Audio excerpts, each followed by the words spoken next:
tour du sujet, le débat.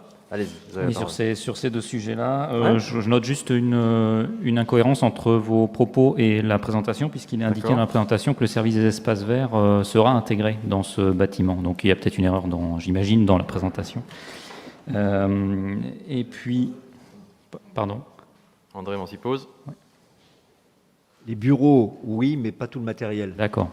Parce que vous voyez en quoi consiste le matériel des espaces verts, un certain nombre de choses. Donc on aura en sous-sol évidemment des possibilités de garer un certain nombre de véhicules, mais il y a une partie des espaces verts qu'on va essayer de situer ailleurs. Mais par contre, les bureaux des responsables, oui, tout à fait. Voilà.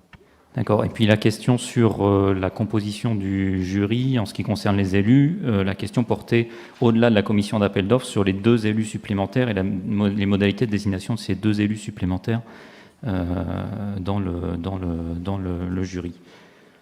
Je ne sais pas si vous voulez répondre maintenant ou... On verra avec la majorité. Enfin, je ne sais pas pourquoi rajouter. Franchement, je ne sais pas. Enfin, pourquoi est-ce qu'il faut changer les fonctionnements des jurys, des organisations, des commissions d'appel d'offres à un moment. Il ne s'agit pas de changer. Il est indiqué il y a 7 élus, dont les 5 membres de la commission d'appel d'offres. Qui seront les 2 autres et comment seront-ils désignés? Voilà. Au conseil municipal. D'accord, donc il y aura un vote avec... oui. D'accord, on est d'accord. Ah oui, bien sûr. Oui. Bien sûr. Ça, oui, bien sûr. Non, c'est pas nous qui allons les désigner comme ça sans... Est-ce que j'interviens sur un autre point de cette partie? Simplement une remarque sur la rétrocession du droit au bail du 6 rue Maurice Bokanowski. Donc ça sera un poissonnier qui est un excellent choix et bon projet. Il y a juste une chose dans la présentation de ce projet qui m'a interpellé, c'est sur les techniques de pêche. Il est indiqué que nous privilégions la pêche à la ligne, à la palangre et au chalut pélagique.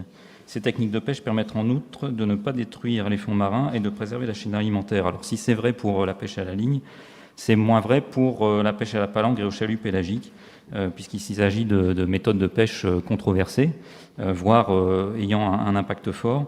Dans le premier cas, la pêche à la palangre, donc c'est un filet laissé dérivant ou plaqué sur le fond marin.